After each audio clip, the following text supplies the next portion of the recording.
I think it's about time I tell everyone who I am and why I make these YouTube videos. I want to tell this story in 3 quick parts, and I think it's best if we step outside and do it on a walk. Let's go.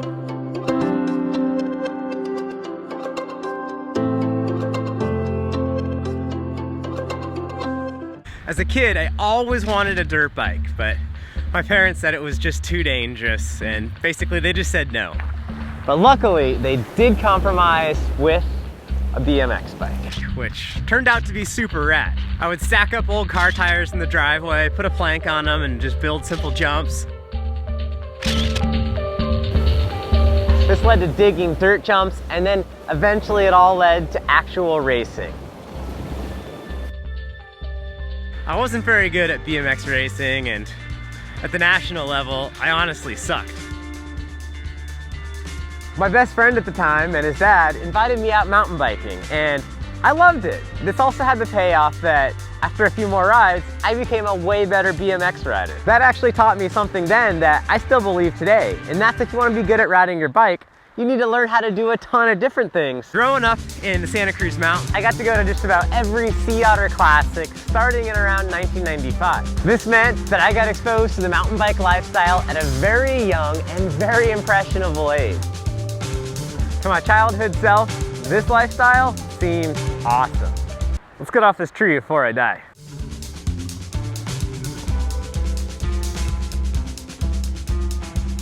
At Sea Otter, my favorite events were definitely the dual slalom and trials. Now, I tried racing some dual slalom, never got very far, but the trials was particularly fun because everyone was kind of sessioning the same warm-up obstacles as a big group for the whole event. So I would often play around in that group there, and eventually I tried competing a few times. I wasn't very good, once again, and I got very bored at the slow pace and having to have all these rules about not putting your foot down. By high school, I'd stopped racing BMX and mountain biked only when it was raining. Just really focused on hitting dirt jumps, riding skate parks, riding around town, the usual BMX stuff. I had a real rough idea that I wanted to one day be a pro BMXer, but the idea was just an idea and it never really seemed feasible.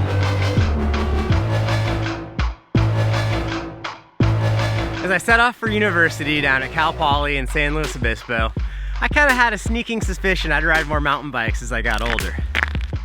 My first week on campus, I attended the Cal Poly Wheelman Cycling Club meeting and pretty much understood that the race happening in a week at Parkfield was going to be the spot to check out the local scene. I borrowed a downhill bike for one run, and that run changed my life forever.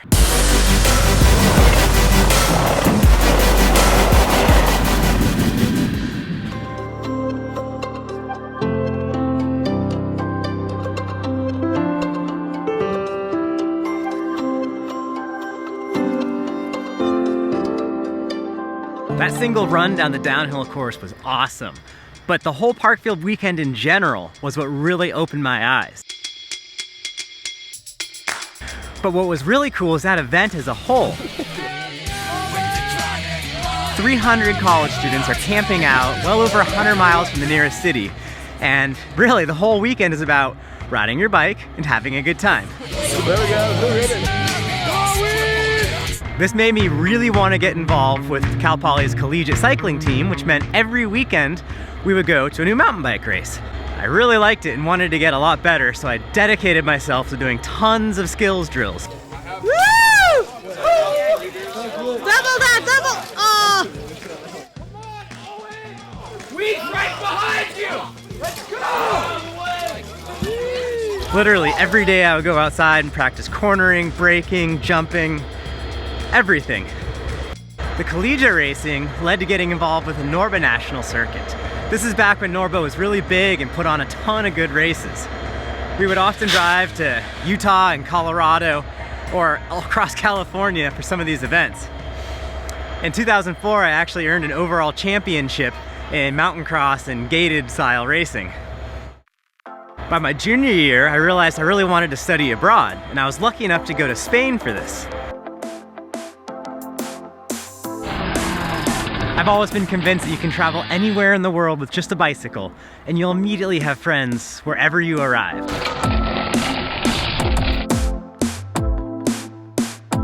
Living in Alicante, Spain for that year, I raced a ton. Almost every weekend we hit a new event. More importantly, I've been traveling with this guy, Manolo Guijarro. I've been lucky enough to have been surrounded my entire life by people who live their passions, and Manolo, his son Javi, and their friend David are no different. I raced a Maxi Avalanche and a couple of downhill World Cups. While studying abroad, I learned a lot, and I was definitely a foreigner in a new country. This made me really reevaluate my own passions in life and my own perspectives. And sure enough, after being exposed to the European perspective on riding and racing, I realized this is definitely something I want to pursue for basically the rest of my life. Back stateside, I started to make videos of our weekend collegiate mountain bike races.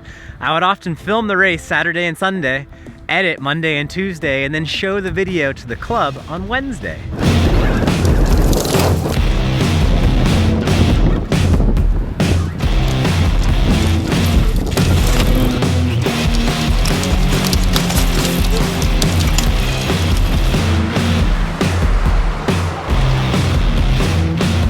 The best part of this is hearing folks get stoked seeing themselves on screen.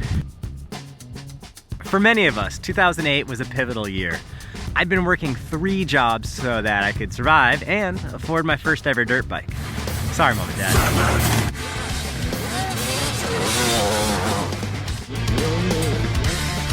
One by one, each one of those gigs dried up, and I realized I could no longer afford to live my passion where I was in life.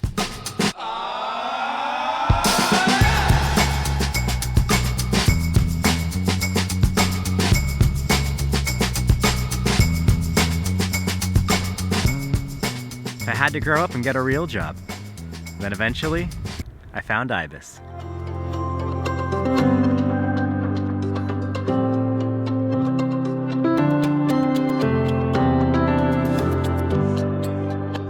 First, I started at the old IBIS location in Scotts Valley doing odd jobs.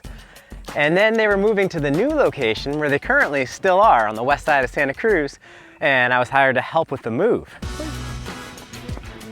Then in January 2009, I got hired on as full-time warehouse staff, and I was stoked. Next up, we have Jeff, who runs our shipping department. He's going to tell you a little bit about his Moto HD. Hey, my name is Jeff. How's it going? I've been riding mountain bikes for about 15 years, racing downhill for about 10 years or so. That thing's pretty rad. And then got an RC4 coil shock in back. Usually I try and do at least 100 miles a week on this bike with this setup.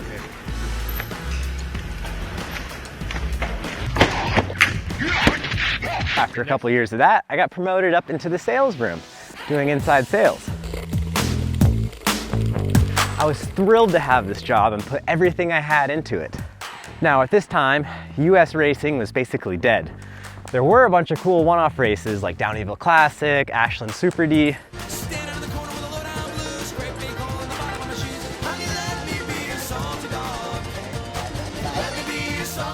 I did a whole bunch of that stuff and did okay, but it's not quite my cup of tea.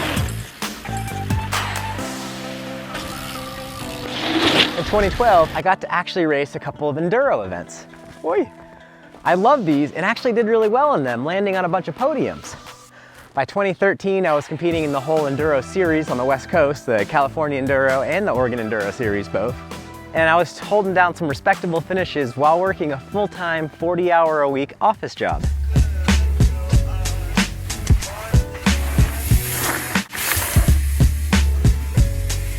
One day, a friend connected me with a young guy named Elliot Wilkinson Ray, who had just moved from Vermont out to California with hopes to become a mountain bike filmer. Elliot was pretty darn good behind the lens, and we shot these clips together in early 2014. Elliot ended up getting hired by Kitsbo, and he was able to convince the Kitsbo guys to put a little bit of budget into filming me riding in Lake Tahoe, which created that edit that really got my whole video career going.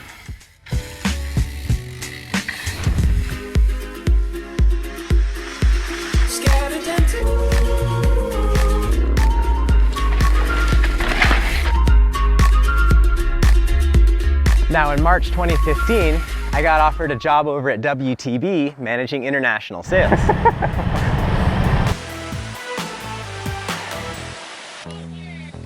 I took this job and it meant moving with my wife and I up to Marin County, California, the birthplace of mountain biking. I kept racing and had a great race season, made a few videos, and things were going well. Then in 2016, at the TDS Enduro in Nevada City, Kendall-Weed. I don't think he's good. Carnage. I had a really bad crash with my pregnant wife standing alongside the course. I wiped out in a rock garden and broke my pelvis for the second time. I kept racing in 2016. I had commitments to my sponsors, and that was still what I was all about. Now, come summertime, my wife and I were sitting on the couch one day, and we've been reevaluating our priorities. For us, family was first, and mountain biking is a really close second. We realized that once we gave birth to our little girl, we'd barely get to see her. The financial pressures are so high in California, you really have to be very dedicated to your work career just to make the ends meet. We decided to take a bit of a risk. My sister and her husband have been living in a small town in Washington called Bellingham, known for its mountain biking and mountain bike industry. So we went ahead and put all of our cards on black and made the move.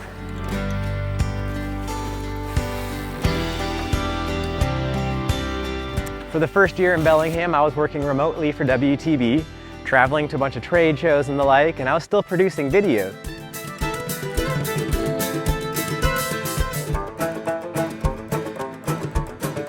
After a year of watching our daughter full on, my wife needed to get back to work and kind of do her own thing a little bit. So she took a really great job in town, and we realized after a few months of both of us working, it was just too much to actually live the lifestyle we wanted to. So once again, we reevaluated our priorities, and we decided it made sense for me to leave my full-time gig at WTB and spend more time with the family, help with watching our daughter as much as I could. So I did that. And part of that meant I got to have a few hours a week to work on my content, my videos, articles, all that sort of stuff. So I started selling my old bikes off one by one and put some money into this here YouTube channel. I've got a bit of a unique perspective on the mountain bike world. I've worked on the supplier side of the industry for over a decade. I've been racing in the pro class for almost 15 years now. So I thought I could add something kind of different and unique to the content world. Now, I love mountain biking, and I've lived the lifestyle for so long now. It's just something that I always want to be a part of. Moving here to Bellingham really opened my eyes to what's possible when mountain bikers come together and can actually grow the sport into more of a mainstream activity. The amount of trail access up in Washington State in general is awesome, and this ensures that the sport will be around for a long time. As I continue with my content efforts, I want to actually help grow the sport as best I can. And what I can bring the world is hopefully fun and engaging and entertaining content, and I want to partner with as many advocacy groups as I can to work with them and help them get whatever it is they need to succeed as a group. Stay tuned with me as I keep this channel going and do my best to do my part to help grow all of this. Stay tuned as I present a new series of videos where I visit exciting new riding destinations where local advocacy groups have done a ton to ensure quality mountain biking that'll last for generations. That's my story in a nutshell.